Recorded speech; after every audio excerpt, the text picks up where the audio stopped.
Hey, this is Chuck, and you are listening to Fans with Bands, the podcast where we talk to the fans and the bands they dig about life, music, and whatever the hell else we want to talk about.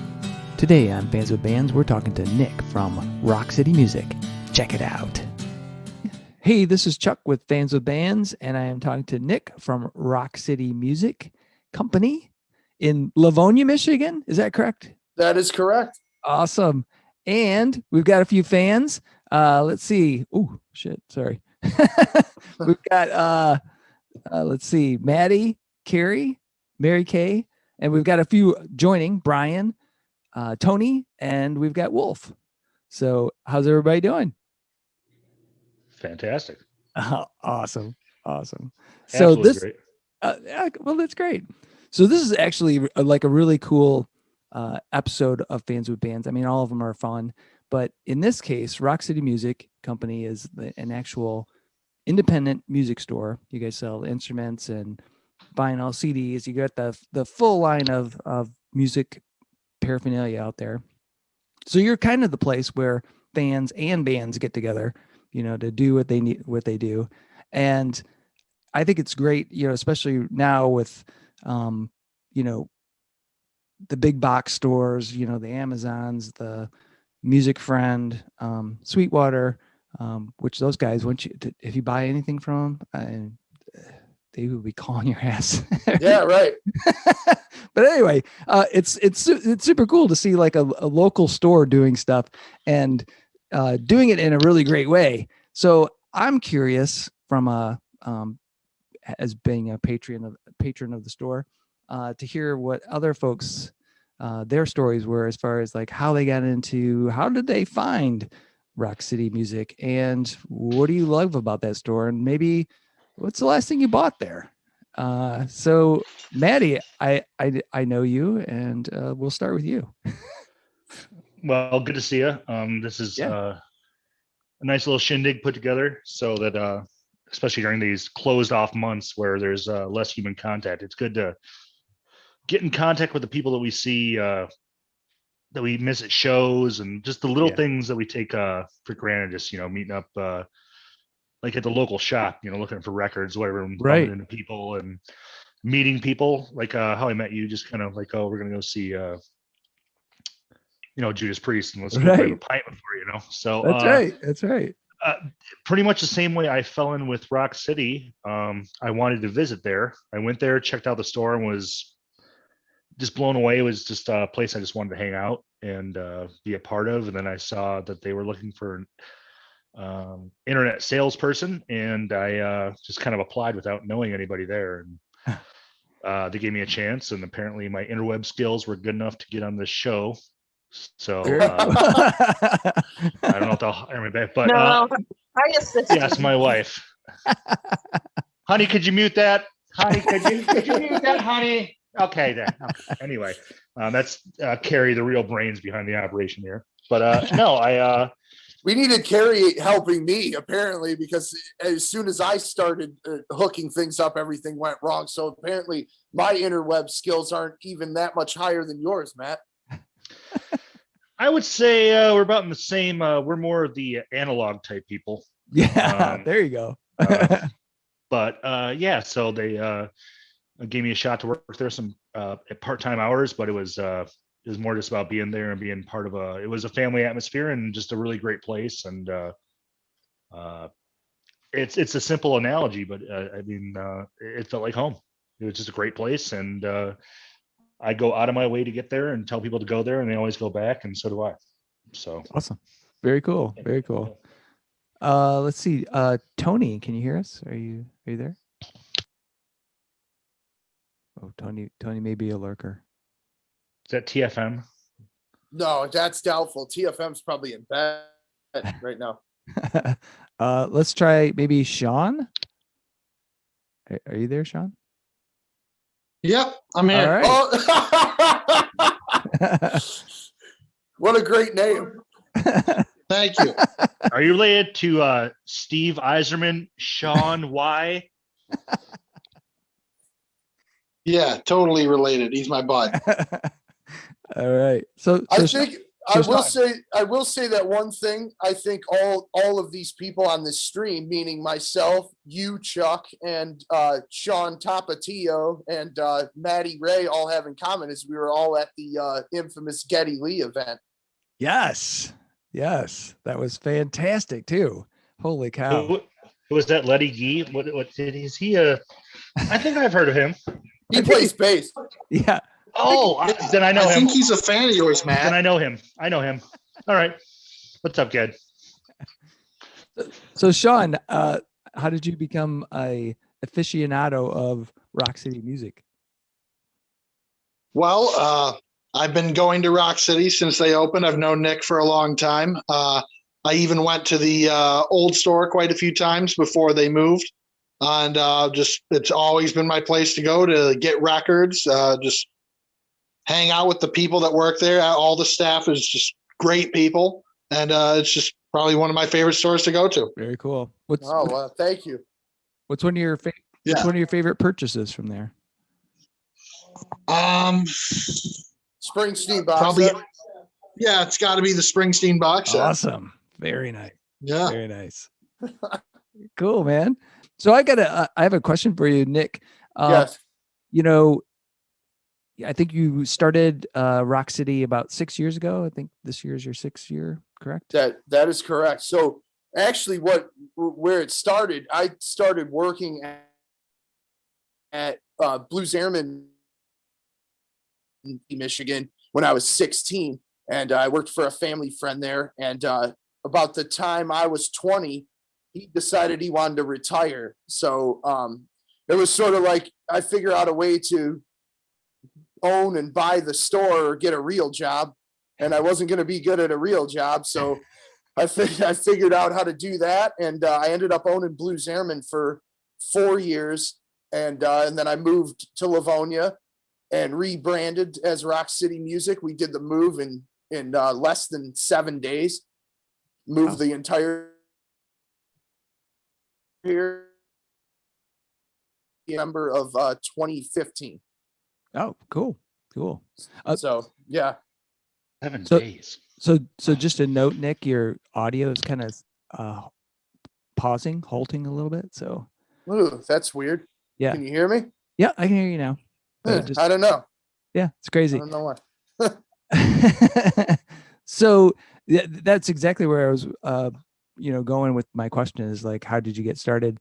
And was there any, I mean, to me, if I was doing that, I would have been scared shitless because, it just seems like it would be really difficult to start an independent store or just keep an independent store going. Have you found that it's been, I guess, how has the business been? Have you been received well by the local community? Or do you feel like you've established yourself enough that you are able to compete with the large big box stores that are,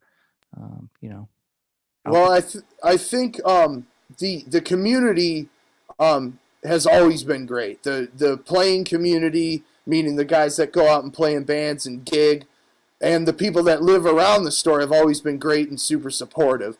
But to answer your question about just competing, it's always hard. It's a daily struggle. I mean, we live in a world, I think, where it's more about convenience and cheapness than it is about the quality of service, and that's a shame. I think there's a ton of people that still appreciate that, and that's why I think we have a growing customer base and fan base. But there's a lot of people that they want to sit in their underwear on their couch and get it there as fast as they can for the cheapest that they can, and they don't necessarily care who they're taking down with it.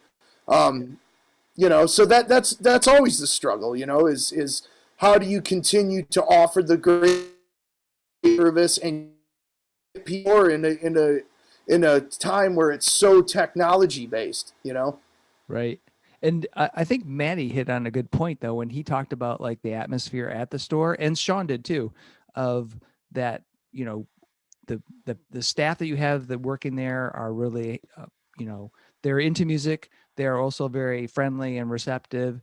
You feel that your kind of your company, I would say like motto or ethos is to try to cultivate that, to make sure that people feel really comfortable just to come hang out, check out some stuff. They might not buy something right today, but Yes. they're, you know, they're there. They can go check out an album, do this, and then come back and say, you know what?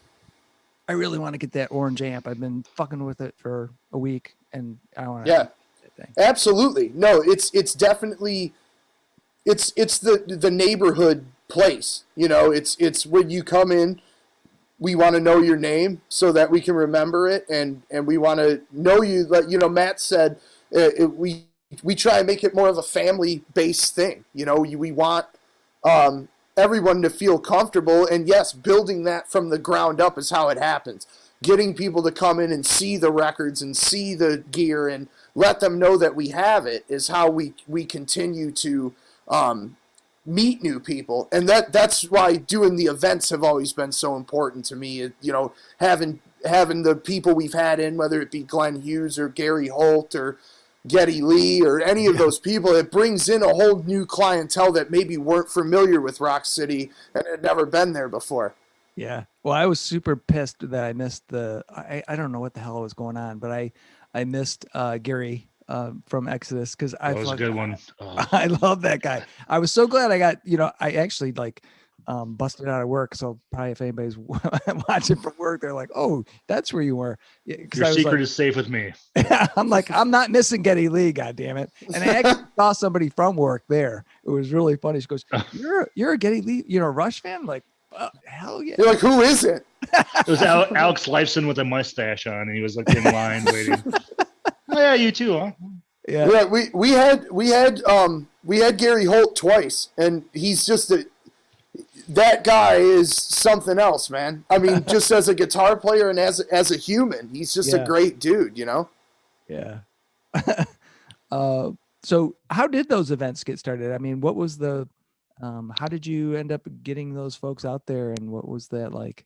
Well, some of them, it's you know, doing it through the companies that they're endorsed by, like Gary Holt, for example. We carry ESP Ltd product, and he is an endorsee of that. He has a signature, 3 signature models actually, from them. So when he's on the road, you know, we reach out to these companies and say, hey, would Gary be interested in coming in, performing, doing a meet and greet, signing autographs, etc. Yeah. And sometimes the companies don't want to do it. Sometimes the artists don't want to do it. But I've found that a lot of these guys are open to it. And, you know, they want to meet everybody face to face. They want to shake hands. Gary's definitely one of those people. Yeah. The Geddy Lee thing, honestly, Chuck, was a shot in the dark, man. He had the beautiful book of bass coming out, and I knew he had been doing events, and I sent an email, and I didn't hear anything about it for a few months, and then on a Thursday, I had actually left the shop early, which I almost never do. I'm there open to close pretty much every day, and my manager at the store, Scotty, called me. I was in my driveway, and he goes, just called here and they want to know if we can do this event next Tuesday. They're going to call you in like 5 minutes. And I said, yeah, and I mean, it was unbelievable. So Megan is Geddy's manager, and she calls and she just rattled it off like, we're flying in from St. Louis, and then we got to go to Chicago. We got a real tight window. We can do it. I looked at your place. I think it would be great. Here's how we're going to do it. Blah, blah, blah. Can you do it? Yes or no? I need an answer right now. And it was like, fuck yeah, we can. We're going to figure out a way we can do it, you know. And we did. I mean, we had 4 days notice, and obviously you were at the event. We had 600 people, and, you know, it was a lot of people to move through. But, you know, you know, you got to rise to the occasion. And that was one of those things. I'm sorry, I'm going off on a tangent. No, it's awesome. Go for it. What I was getting to was Megan, Geddy's manager, at the end of our phone conversation, she said, you see what happens when you send random emails? Squeaky wheel gets the grease. And I was like, I mean, that shows what kind of place it is. It's a place you want to go. It's a place I choose to go. It's a place that I look forward to going to and make it a trip. And it's the best. Yeah. Thank you. So I don't want to monopolize all the questions. Anybody else have any questions for Nick? Uh-oh. Oh, I know most of the people on here, so I'm feeling like I'm gonna get thrown some embarrassing shit. anybody?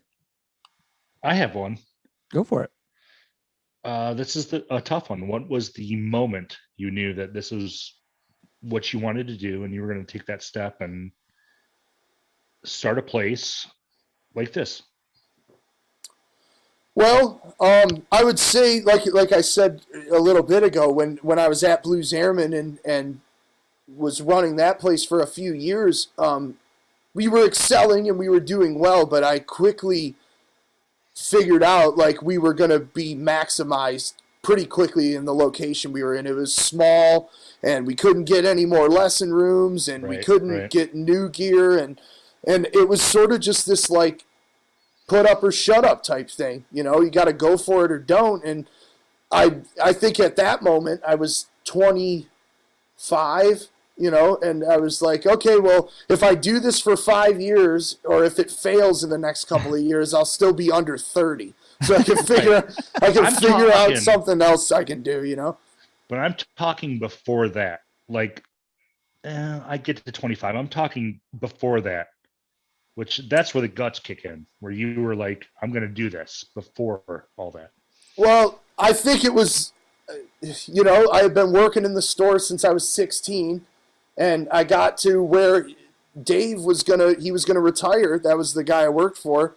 And like I said, it was either I had to find something else to do or do this, and I felt like I could really excel in this, and I felt like this was something I was going to be passionate about. It's crazy to me because where we're at right now, almost 10 years ahead of the conversation I had with myself, what we have now is the vision I had in my head at that point of what I wanted to do. You know, the records and the you know, all of that. Yeah, I wanted to do that then, but I didn't have the means to, and I had to learn, and I had to do, you know, I had to start over basically. Grind it out. But now here we are, you know. Yeah, that sounds great, and I think the future is bright as far as if this was your goal, the future is very bright. Yeah. Well, I appreciate that. It's always Matt probably knows better than almost anybody. There's a lot of moments where it's frustrating, and you start going, I don't know what I'm doing, and you know what, you know. But then something comes along, like those events, like I just mentioned, the Geddy Lee thing, or we get a new brand, or even a customer coming in and just being stoked to get their guitar. You know, it revitalizes you and what you're doing.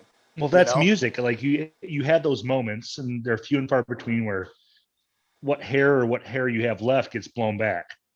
There's an experience you share. No, you shared a show, or between the musicians, or you're playing, or photography, or any part of it all.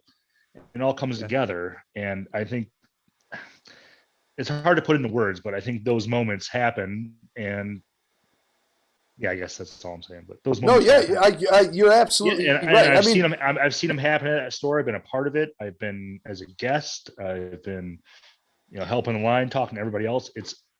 There's lots of moments there. I mean, that's what makes it beautiful. The things for me, like probably even the Geddy Lee thing was huge, but my biggest like pinch me moment that I've had. It was pretty cool. Geddy Lee was cool. Doing this was, you know, I'm a massive Deep Purple fan. I've been a Deep Purple fan since I was 10.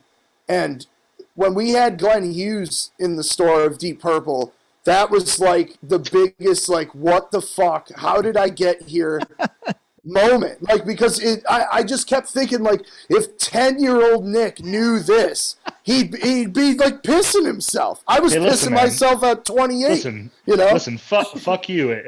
At 39, I got to lift him in your truck. It was very light. That's true. That's true. He did. That's awesome. Yeah, light as a feather. Yeah. Yeah. I carried Glenn Hughes. God damn it. Does anybody else have any questions for Nick? Here's a question. Of all the people that you've had doing events in your stores, who among them have commented on the array of Bruce Springsteen memorabilia in your office? Oh, hands down, there's only one answer to this, and it was the Struts. Really? Yeah, the Struts were like, they were definitely ribbing me about it. They were like, the Luke, the singer from the Struts, was like, "Hey, thanks for having us, but sorry we're not the boss." But he kept making cracks about it. So it was definitely the Struts. Who else?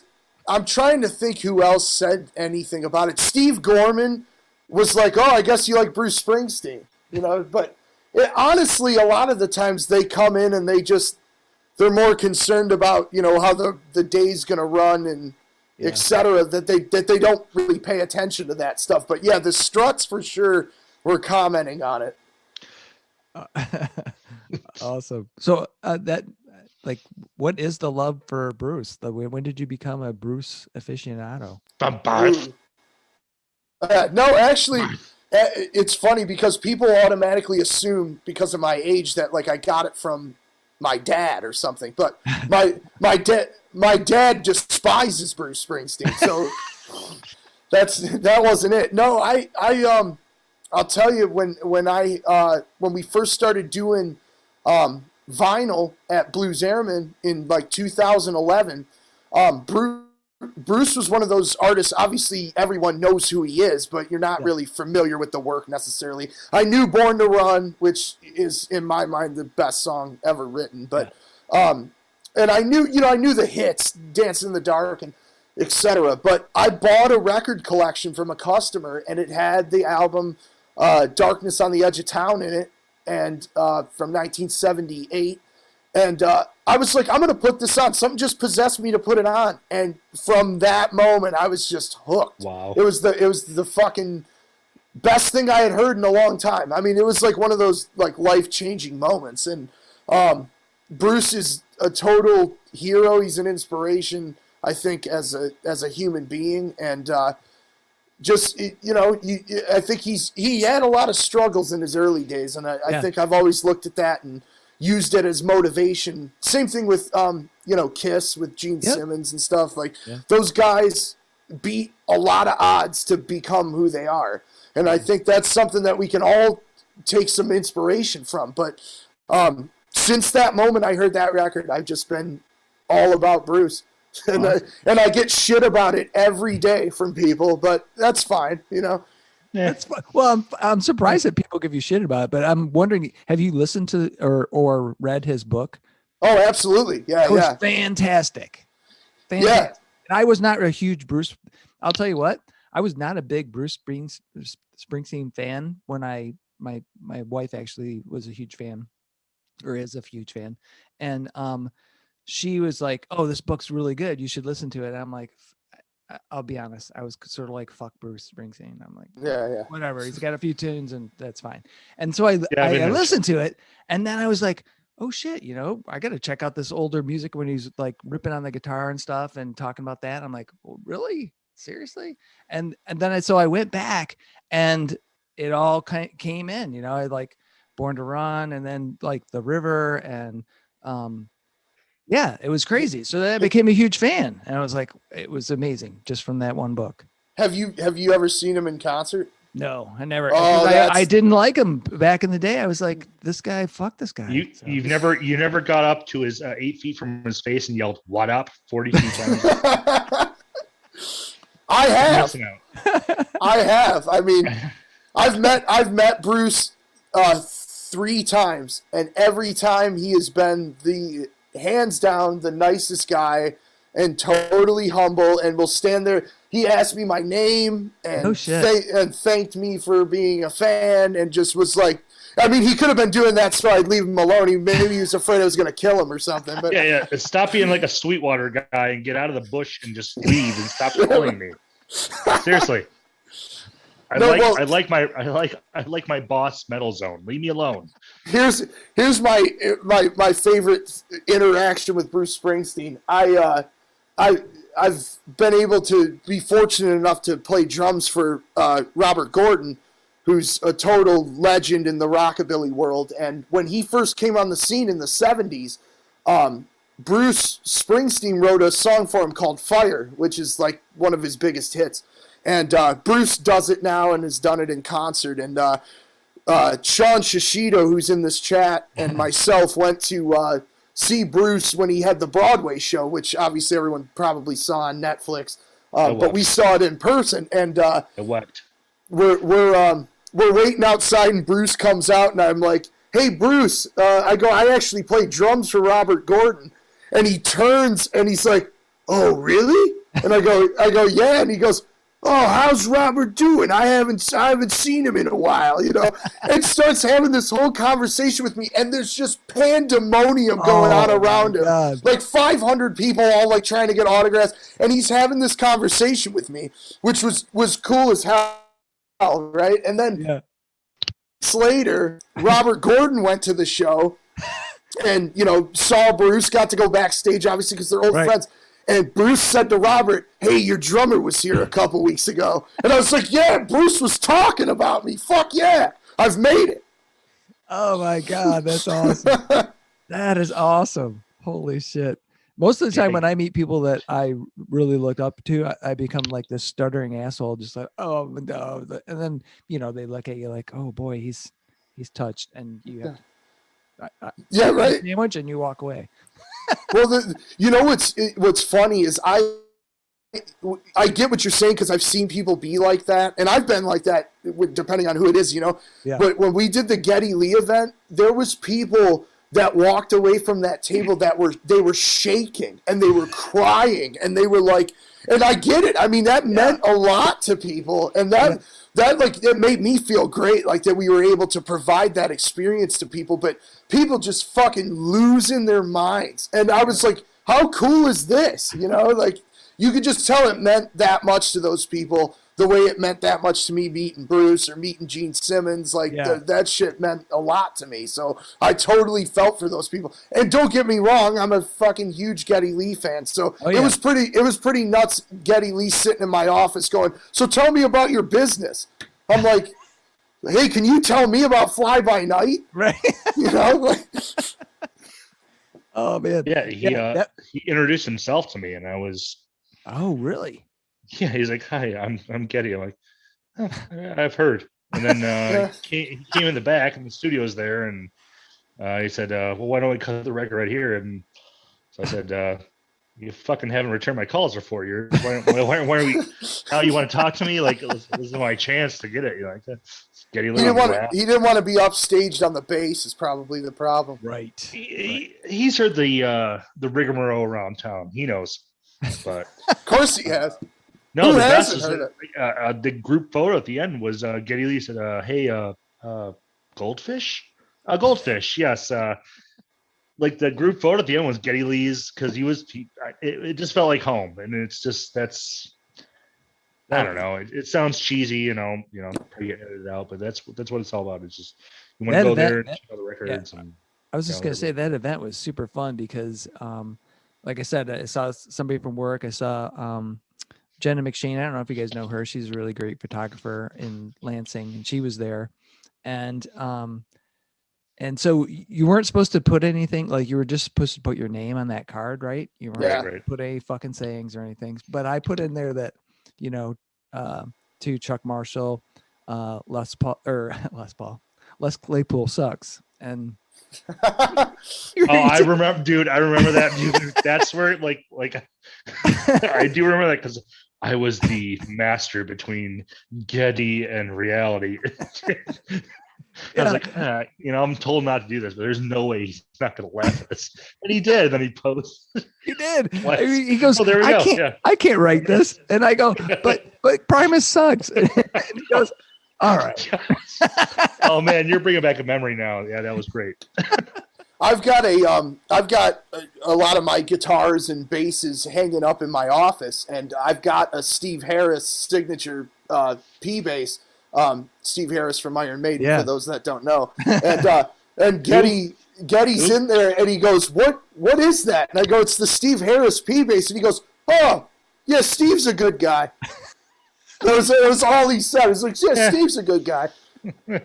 Oh yeah, not bad. He makes good patty melt. There you go. And Steve Harris is totally another idol of mine. And I'm like, oh, Geddy Lee just brought him up like he was just like they were just calling each other on Sunday. You know? Yeah. Steve Jones. Yeah. Steve Eiserman. Steve Harris. Steve Eiserman. Sean Eiserman, which may be on the line here. Right. Oh man. Matt's on a roll, man. He is. We'll see what's on the cutting room floor, how much of a role I want. But Oh no, it's all. We're keeping all of Matt. Chuck just mutes your entire channel through their podcast. There's just dead air of me talking and then Chuck talking. Oh yeah, I'll have to re-record some audio with like a voice. yeah. Hey ho, Ed McMahon. Hey-ho. I'm the man of 1.5 voices. Anyway. Does anybody else have any questions for Nick? Rock City. Anybody? I see. I know. How about tell us about the time Frank Bello and your grandpa were drinking together. Oh, that's a good one. But hang on, we'll get to that. But I see that Tony Savona's trying to. Tony's a good customer. I don't know if he's trying to talk or he's just waving. I'm not sure. Tony, are you there? Are you trying to talk? Oh, Tony. I don't see anything in the chat. I think the lower left corner. I can see his mic is trying to come on, but it's just not. It's not working. Tony. He's got his hand raised. It says participants hand raised. Tony Savona. He needs to go to the. Oh, there. He just turned it off on mute. I mean, he unmuted it. Oh, there he goes. Tony, are you there? What's up? You guys hear me? Yeah. Hey, Tony. What's happening, man?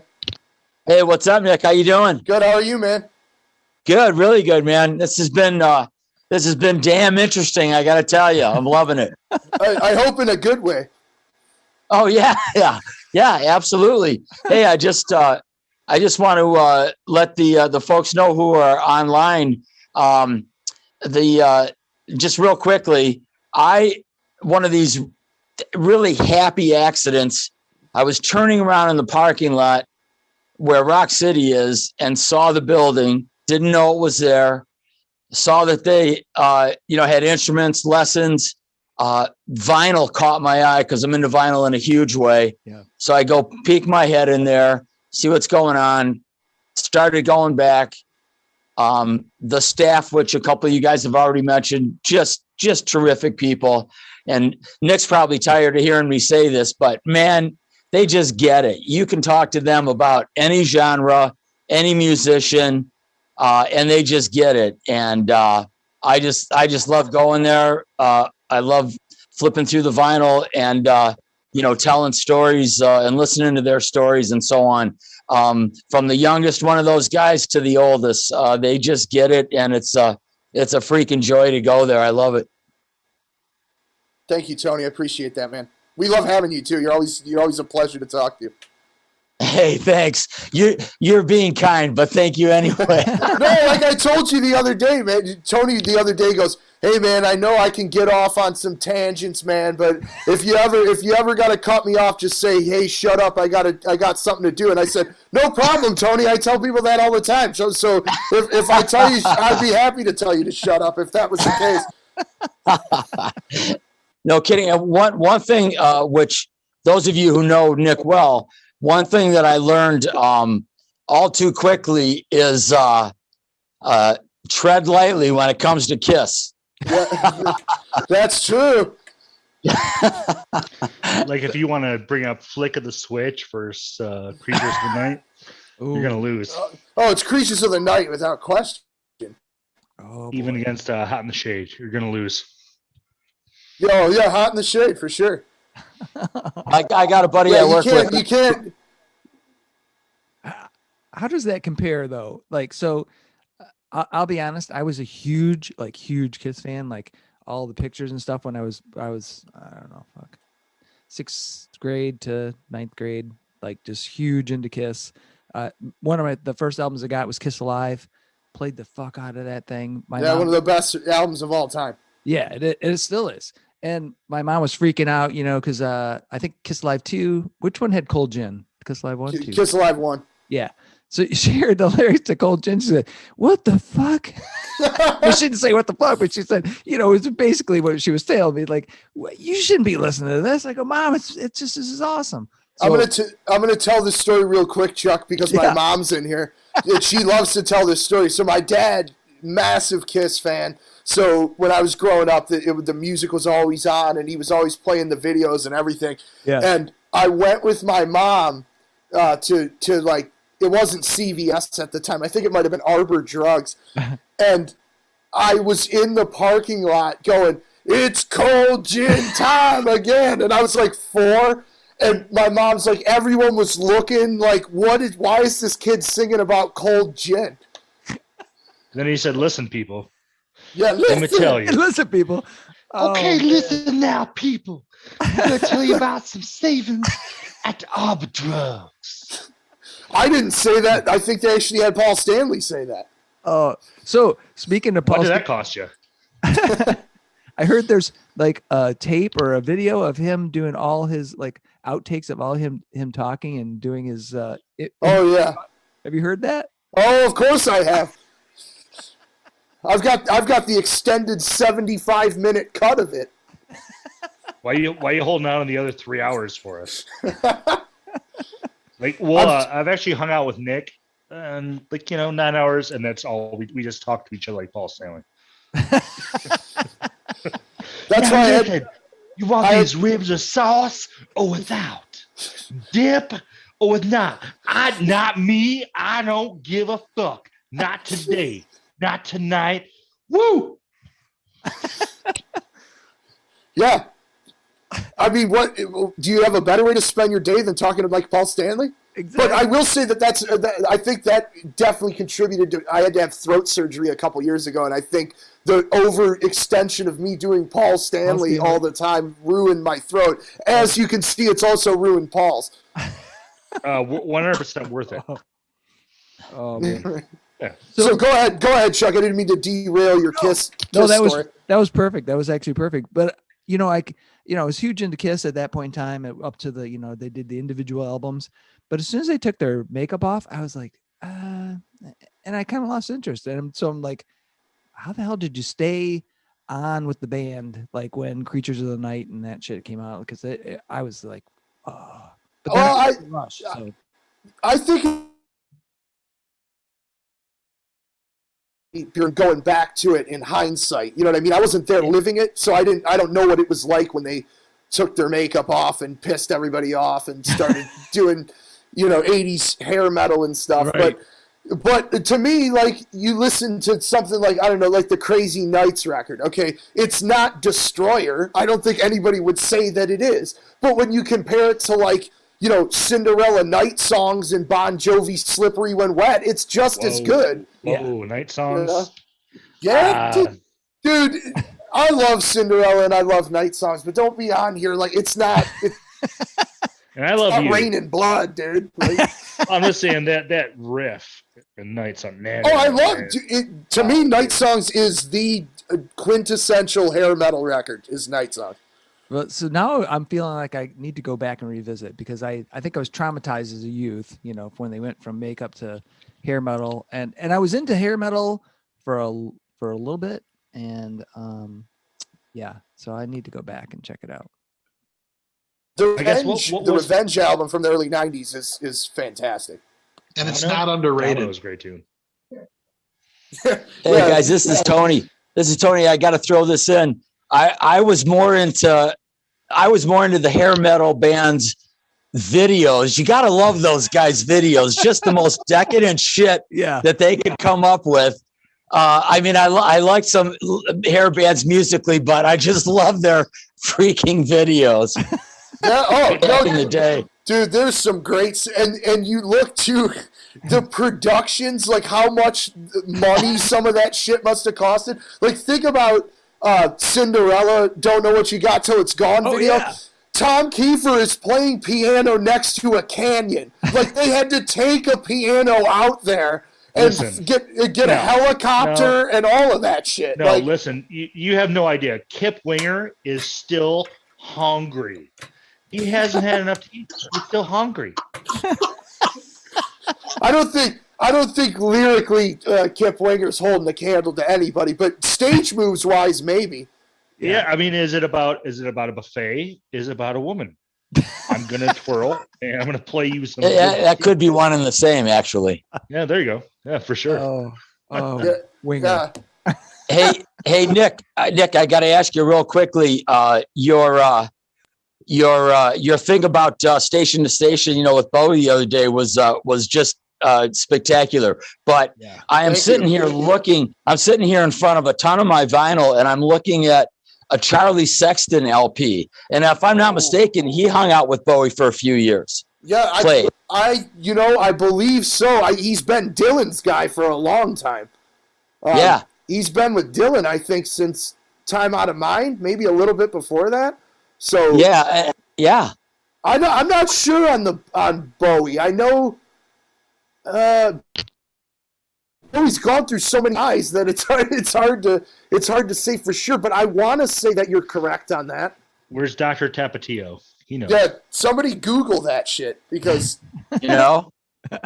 Hey, by the way, suggestion, and then I forgot to totally charge my phone, so I'm dying fast here. But hey, man, if you could ever corral Tom Waits for Rock City, oh my God. Oh, yeah, I'd love that too. I don't think Tom Waits leaves his house anymore. Right. But yeah, no doubt. We'd have to have a lot of coffee and cigarettes, but I think we could do that. Hey, if you don't mind, I'm going to blurt out a very quick Iggy story. So, guys, I used to back in my youth, I roadied for a few bands, one of which was the Motor City Mutants, later just the Mutants. Guys were insane.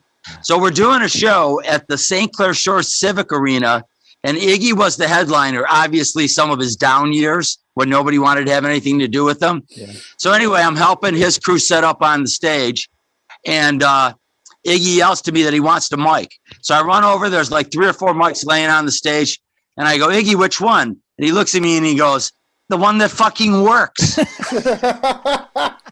And I loved it. That's my one and only Iggy experience was I watched was it the it was when they did the tribute to Ron Ashton in Ann Arbor. You can't use that. And just get rid of that. I'll find something. I'm getting distracted. I'm wearing headphones, so I'm hearing everyone in stereo. So I saw they were doing that tribute to Ron Ashton, and Henry Rollins was the MC, and he sang "I Got a Right" with the Stooges, and they had Dennis Tech from Radio Birdman was playing all the early Stooges stuff, and then James Williamson obviously playing the raw power shit, and then Mike Watt on bass, and Scott Ashton on drums. Amazing. That's a lineup right there. It is. And seriously, no, that's fucking classic. This is where it was. I saw everything I needed to see for the rest of my life with Iggy Pop, because Henry Rollins did "I Got It Right," threw the mic down, the band went into raw power as the opener, and Iggy ran out, no shirt on or anything, and they just crushed raw power. And this was at the Michigan Theater, so it's like it's a nice. Sweet. Nice theater. Nice. And as soon as they finished that song, Iggy goes, I said I wasn't going to do this because it's a nice fucking place, but everyone rushed the fucking stage. And people were coming. There was people coming from outside, I think, because all of a sudden there was 1,000 people on the stage, and there was still 1,200 people in the audience. Oh, it was crazy. And then they had to try and kick everybody off, but it was just that 6 minutes of Henry Rollins fronting the Stooges into raw power, into Iggy causing complete chaos. It was there's nothing else ever needs to be seen of Iggy Pop for me. That was fucking perfect, Classic. Yeah, I don't have that beat, and I even paid an extra $40 to have Henry Rollins watch me eat lima beans and then choke me out. Yeah, I can't beat that. What? What the hell was this? What do you That's mean? a fucking made up story. That's what it is. I just wanted to be part of the group. Matt just had to feel like he had seen Iggy Pop like me and Tony, I guess. I just wanted to be part of the group. Yeah. I'm sorry. Hey, it was really great chatting with all you guys. Probably run into you guys at the store now and then. Hey, Nick, one last thing. All the people that you've had at the store, the meet and greets. I mean, I was there for both Gary Holt. I was there for Glenn Hughes, like you said, was phenomenal. And Nita Strauss was just so freaking down to earth and so cool. She actually made me want to, learn how to play the guitar faster. And she also made me wish I was taller, but that's another story. Yeah. Anyway, man, I'm signing off, man. It's been great. Thanks, Tony. Thanks for Tony. jumping on, man. Yeah, man. Rock on. We'll see you soon, Nick. Later. Sounds good, Tony. Thanks. Thanks. Awesome. So does anybody else have questions for Nick? Uh-oh. I see 8 Shishitos here too. Hello. And John and Jeff. Oh, John's here. Hi, John. Hi, Jeff. I think that's Jeff Osowski would be my guess. And John Fitchett. Yep, John Fitchett. Yep. Hello. Yeah, it's Jeff Hi, Osowski. Jeff. I was on 5 hours of phone calls today, Zoom meetings, and this is the first one I'm actually enjoying. Thank you. Thanks, Jeff. Gee. Hey, Chuck. I know What's that up, Chuck brother? too. What's going on, man? How are you? Storm, man, going good. Yeah, we're That's getting good. through Good. it, man. Glad to hear it, brother. We're doing it.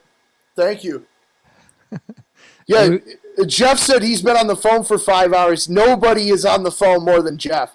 I've never seen anybody take more phone calls than Jeff Osowski. So that makes sense. And I see Wolf there. Wolf, what's happening, buddy? Hey, Nick, it gets better. I got a 9 o'clock with Nissan. Oh, 9 p.m.? Well, you got to talk to them when the plants are down. Oh, So, man. uh, Holy That- cow. Wow. Yeah, see, this is these are the Matt was asking earlier, like, what are the moments where where you have a real, you go, yeah, this is what I want to do. Yeah. When Jeff just told me he had to call Nissan at 9 p.m., that's one of those moments where I go, well, at least I don't have to do that. It sounds to me like Jeff's making a shit ton of money and needs to spend more of it in Nick's store. Jeff, I spend my yeah, I share. was just gonna say, Jeff just took home a very nice Gretsch Professional Brian Nice. Setzer. Oh, nice. Yeah. I already had 8. I didn't need the 9th one, but I had to have that one. See? I think I've heard of him. Hey, we all know that there's 32 alternate tunings to a guitar, so therefore we all need 33 guitars, one for standard tuning and one for all the 32 alternates. Chuck, do you need a job, man? No, actually, Yeah. actually, Nick, you Hired can't afford me Chuck. with what I do for a living, brother, but I support you 100%, man. Thank you. I appreciate that. I'll come work for one day just to get a staff shirt, Nick. All right, that's for, we usually don't give staff shirts until 30 Yeah, days. well, caught out again. I almost had one. Oh, man. Come on now. That should be it. Matt has one. You have. Don't fucking It do just that. doesn't fit. It doesn't fit me because I'm too busy not playing Gretches. Here you go. Well, we are just about out of time, guys. It's been fantastic to see you all and to be able to talk and share stories. It's been so good, Nick. It's just fantastic. And Thank you. I'm glad we were able to do it. I know we were both like we weren't sure what we were going to get because I'm technically not a band. I play in bands, but we were. like I said, Rock City music is like the culmination. You have the bands and the fans going there, right? Yes. So yeah, and I do need to get my ass over there because you keep showing all this fucking awesome vinyl. I'm like, God, especially that Alice Cooper. Oh yeah, the new Alice. Yeah, it's really good too. I know. I see you post all the time on Facebook like your Sunday cooking tunes, and I'm Right. like, I've I got know all that's those my records. favorite. It's my favorite Chuck. I'm gonna step in over Nick. I love it. It's always I love it. It's beautiful. So I've got one last question for everyone. Yes. And that is, it's a controversial question. Uh-oh. Throw it out there on Fans and Bands a lot. Pineapple or no pineapple on pizzas? Absolutely not. It's an insult to Nick. pizza. No way. You put Nope. pineapple on a pizza anywhere near me, I will throw it in the garbage. Well, wait a second. Buddies used to have whole pineapple rings.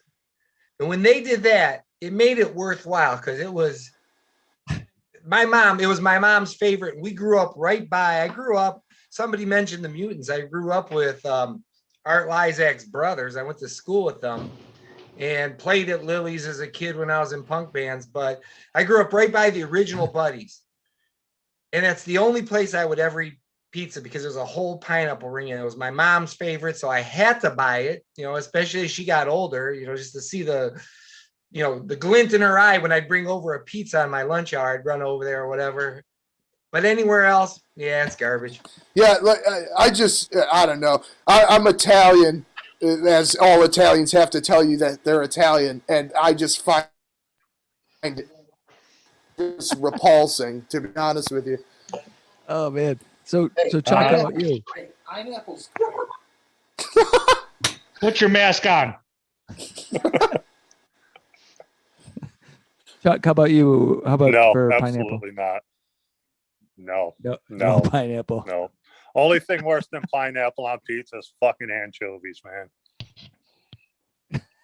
Yeah, I used to. I don't eat any of that stuff anymore. But when I did, I didn't mind anchovies in a Caesar salad or something. No. But yeah, on a pizza, Yeah. you might as well just drink salt. Just be real thirsty after the fact. Right. Exactly. You want and Matty, I think you want to think- oh, fuck go up ahead, a Chuck. pizza? Put pineapple and anchovies on the motherfucker, and no one will eat it. Yeah, if you want everybody to leave your house during a party, just throw that pizza on the table for sure. That's Put the good exactly pizzas in it. the oven. Put Yeah, that no, pizza just on like- top for everyone else to eat and fuck them all. There you go. Here, I got one question to ask this group because there's a lot of people in here that I know will have an opinion on this. Yeah, go for it. And it's a question I probably get asked this question once a week, and it's who is the greatest guitar player of all time? That's subjective, just like the greatest Little drummer Stevie. of all time. It's subjective depending on what type of music you listen to. There's too many fucking great ones to say the greatest of all time. Oh boy. That's usually my explanation, but then when I'm forced to give an answer, I have one. Oh really? So you have one. All right. All right. Greatest jazz guitar. I'm gonna throw mine. Pepperoni and mushroom. Oh, we're talking. Okay, now. Okay. No, we've Sorry. moved on, Matt. Matt, we're on a different subject now. I was waiting for my time, and pepperoni mushroom. Continue. Who's your pick for greatest guitar player? So No, I had to wait for the pizza, motherfucker. So start at the beginning, and I'll get back to me. Okay, go Shishido, go ahead. Greatest guitar player. It's gotta be Jeff Beck. It's gotta be. H. Shishido says Richie Blackmore or Joe Satriani. all right. What do you think, Chuck Marshall? I would go with Al Di Meola. Good answer. I love Yeah, Al yeah. Di Meola, and he's not somebody I ever hear name checked when people ask me this question. Yeah, I would throw. No, well, he's up there for me. my heartfelt pick is Randy Rhoads, but because he inspired me to play guitar. But then I heard Al Di Meola, and I was like, "Holy shit!" So yeah. Yeah, Al Di Meola is incredible, and my go-to always. Oh, To me, just like can do anything and just plays the instrument like nobody else. Like everybody, Say it again. You Yeah, cut Nick, out. you froze right when you said it. No. Oh, nobody heard me? No. No. I guess the you'll never fuck? know. Yeah, right. Yeah. Leave it in mystery. No, I said Jeff Beck. Oh, all right. Yeah, nobody plays the instrument like that, and he's just Gary Moore. Gary Moore is my second. I go back and forth between the two. Very nice. That's my pick, Gary Moore. Did we get the other Chuck? I What was can't his? name one. There's take? too. There's too. Oh, you fucking can't- many, yeah. man. I listen to too many Chuck's not genres of competing. music, and I can't. I would say going from like the jazz, the trio and shit, to fucking just full blown beat your fucking brain in metal. I got to put Skolnick up at the top just because he's so versatile. Oh yeah. And thanks to Nick, I got to meet that Yes. motherfucker. That's Awesome. That would I would love Oh, to meet he's that so fucking fucking guy. cool, dude. Fucking- So fucking cool. So down to earth. Great dude. Yeah, the first time I was starstruck was meeting him, and the picture shows it. I was I couldn't believe the moment that I met him. That was a big one. when we had Alex at the store, we went down that night and saw Testament at the Majestic, and afterwards, I bailed. he left us passes and was like, "Oh, yeah, you did bail." He left us passes, and he's like, "Oh, just hang out after the show, and I'll come out and see you." And he's like, "Here, you want to go to the bar and get a beer?" And we went to Hopcat, and we sat until 2:00 in the morning with Alex Skolnick, arguing about the Beatles. Actually, Yeah, and actually, I had to miss that moment so that I could see the Super Suckers with my wife. She'd never seen the Super Suckers, Yeah. and we had to meet Eddie Spaghetti, and it was for me it was a toss-up, two favorites, but she had never seen the Super Suckers, so we had to go do that. but I love the Super Suckers, but they play here like once every 3 months, so you probably could have waited on that. I know, but my wife had never seen it, and it was, I love my wife, and she loves both bands, and the answer is Billy Gibbons, Alex Skolnick, Yeah. No, Billy Gibbons. and Gary Moore. That's the tie for the top three. But it was you were supposed to pick one, Matt, not give a top 3. I could give a top 20 if you want, real quick. Probably give a top. Well, 1,000. next time you big Yeah, right, exactly. well, if you can bring Billy Gibbons, then I can have my trifecta. Oh, So bring him to the store. there you go. Oh, maybe that would be sweet. I'd love to have Billy. I mean, that would be great. Oh, but he is the master of time. Every note he plays. Yeah. plus he uses 8s on his guitar and gets that kind of tone. He might use a 2.5. That's how loose it is, man. Yeah. Yeah. Oh, Throw Yeah. some Oh, throw some 12s Man, on it with some Duncan Invaders and drop that motherfucker down to a C sharp and just dredge bodies through fucking bloody mud. That's all I know. Well, there you have it, folks. I That's got- stand corrected. That's got good tone, good charm as well. And the Chuck. problem is I'm a drummer. Well, you're talking. How about I'm the drummer that owns a guitar store? How did that happen? Because drummers How did that know it all. happen? Because you love fucking music, Nick, and I've known you since you were an employee at the guitar store you fucking bought and turned it into what you turned it into today. So, Hell yes. yeah. Hell yes. Hell yes. Fuck yeah. Thank you, Chuck. Yeah, well, thank you guys so much for being a part of Fans with Bands. And yeah, I can't wait to. Well, I will be in the store shortly, Nick, because I got to get that goddamn vinyl, and can't wait to see Me the rest too. of you guys. Hopefully, in the near future, in the real world. hey, Yes, Chuck, have yes, you sir. are you saying All you've right. never been to Nick's store? Yeah, thanks for doing this. This is fun. No, I Okay. have been to Nick's store. I just got to You're, get there. you're again lucky because I was saying he if you've put- never been to Nick's store, I'm never watching another one of these again, brother. No, no. Oh, that's I've been there. fantastic. I've been there a few times. I bought my my Boss katana there, and I've gotten some vinyl there, and I got to go back for some more vinyl because And it's out there. he ordered a pedal from us right after the pandemic happened, and it got lost in the mail like everything was at the beginning of the pandemic. And then Chuck dumped the fucking box for the pedal, not the actual pedal. That's right. I open up and go, Nick, I got a box. I'm like, how could I have been so fucking dumb? He's like, "Oh man, I'm so sorry." And I'm like, "Dude, don't worry, man. There's only one You gotta- sandal in here, and it's left. It's a middle footed. It's not left or right. What's going on? Oh man. All right. Thanks again, guys. It's great to see you. And see you in the real world sometime soon. Yes, sir. Thank you. All right, guys. Good talking to y'all. Thanks again, Chuck. Yep. Take care. Sooner than later, I hope. Cheers. Yes. Stay safe. Cheers. Thanks again to Nick from Rock City Music Company, as well as fans Matty, Cari, Tony, Sean, Jeff, and Chuck for joining me on this episode of Bands with Bands. Get over to Rock City Music Company in Livonia and pick up a guitar, some pedals, an amp, and some vinyl, and start jamming. Everybody working in the store is awesome, and they will hook you up. See the show notes for more details and links. These are tough times for everyone in the creative industries such as music. Your support of live streaming, purchasing music, and merchandise is critical.